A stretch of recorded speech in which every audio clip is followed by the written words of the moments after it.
Hi hello welcome to our channel Satyacheri channel. అందరికీ నమస్తే. ఈ రోజు వీడియో ఏంటంటే మెంతుల పులుసు చేయబోతున్నాను అనమాట.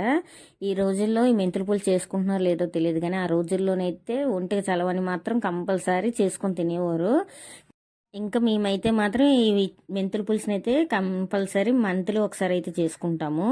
దీనికోసం అయితే మెంతులు మనమైతే ఒక గంట సేపు అయినా నానబెట్టుకోవాలి. ఈ మెంతులు ఎంత నానితే ఈ కర్రీ అంత టేస్ట్గా ఉంటుంది.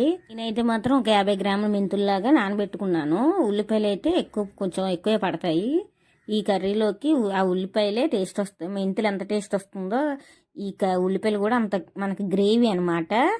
ఈ ఉల్లిపాయలు మనకి ఎంతమంది సరిపోయినా నేనైతే 10 మందికి సరిపోయేటట్టు వండుతున్నాము. ముందుగా అయితే మెంతులు నానబెట్టేసుకున్నాం కదా, ఆ నానబెట్టిన మెంతులను అయితే ఒక బాండి పెట్టుకొని కొంచెం ఆయిల్ పోసుకొని దాంట్లోకి ముందుగా నానబెట్టుకున్న మెంతులను అయితే వేసి బాగా గోల్డ్ కలర్ వచ్చినంత వరకు అయితే నూనెలో నేపుకోవాలన్నమాట. ఈ టేస్ట్ అయితే మీకు మెంతుల పులుసు తుండగా మీకు తినేయాలనిపిస్తుంది. ఈ మెంతుల పులుసు మన ఆరోగ్యానికి కూడా ఎంత హెల్దీ కదా. మీరు కూడా ట్రై చేసి ఎలాగొచ్చింది అనేది కామెంట్ చేయడం మాత్రం మర్చిపోవద్దు. అలాగే ముందుగా మనం మెంతులు బాగా గోల్డెన్ కలర్ వచ్చినంత వరకు వేపుకొని మనకు ఎంతమంది అయితే ఉన్నారో అన్ని ఉల్లిపాయలు కోసుకుంటే సరిపోతుంది. నేనైతే ఒక 1/2 కేజీ దగ్గర ఉల్లిపాయలు అయితే కోసాను. అందులోకి ఒక 15 వరకు అయితే పచ్చిమిరపకాయలు నిలువుగా కోసుకోవాలి. పులుసులో పచ్చిమిరపకాయలు ఇంకా టేస్ట్గా వస్తాయి కదా.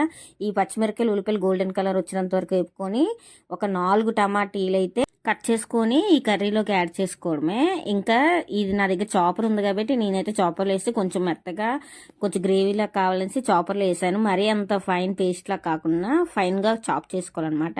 అందులోకి నిమ్మకాయ సైజ్ అంతా చింతపండు అయితే నానబెట్టుకొని మెత్తగా అయితే మొత్తం జ్యూస్ పిండేసి జ్యూస్ అంతా తీసుకోవాలన్నమాట. పల్ప్ని తీసుకొని ఈ కర్రీలోకి అయితే మనం యాడ్ చేసుకోవాలి. నా దగ్గర స్ట్రెయిన్ ఉంది కాబట్టి స్ట్రెయిన్ తోటి అయితే నేను వడకట్టేసుకుంటున్నాను. ఇలా వడకట్టుకోవడం ఏంటంటే మన చింతపండులోని డస్ట్ అనేది కిందకి రాదు. ఆ చిన్న చిన్న పైన తుక్కుని మాత్రం వస్తూ ఉంటుంది కానీ డైరెక్ట్గా ఇంకా మనం పిండాల్సిన అయితే పని ఉండదు అనమాట.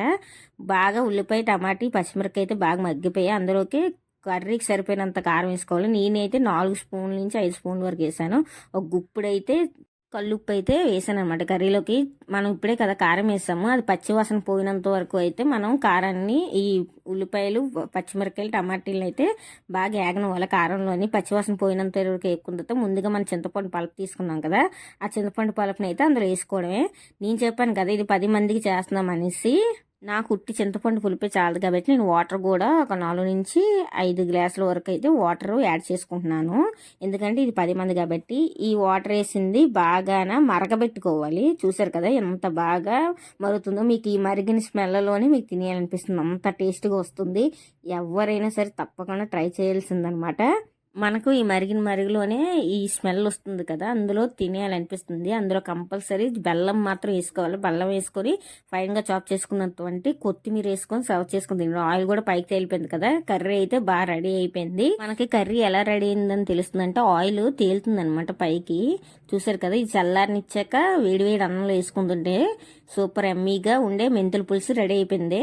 ఇంకా వీడియో నచ్చితే మాత్రం లైక్ చేయడం మాత్రం మర్చిపోవద్దు. కొత్త వాళ్ళు ఎవరైనా చూస్తున్నట్టయితే సబ్స్క్రైబ్ చేసుకోండి. సబ్స్క్రైబ్ చేసుకోగానే పక్కన బెల్ ఐకాన్ వస్తుంది. బెల్ ఐకాన్ క్లిక్ చేయండి. బెల్ ఐకాన్ క్లిక్ చేయగానే ఆల్ ఆన్ ఆప్షన్ పెట్టుకోండి. నేను వీడియో పెట్టగానే మీకు నోటిఫికేషన్ అనేది వస్తుంది. అలాగే ఈ వీడియో ఎవరికి యూజ్ అవుతుందంటే షేర్ చేయడం మాత్రం మర్చిపోవద్దు. ఇంకా మేమైతే తినేస్తున్నాం. వీడియో నచ్చితే లైక్ చేయడం మాత్రం కంపల్సరీ మర్చిపోవద్దు. బాయ్.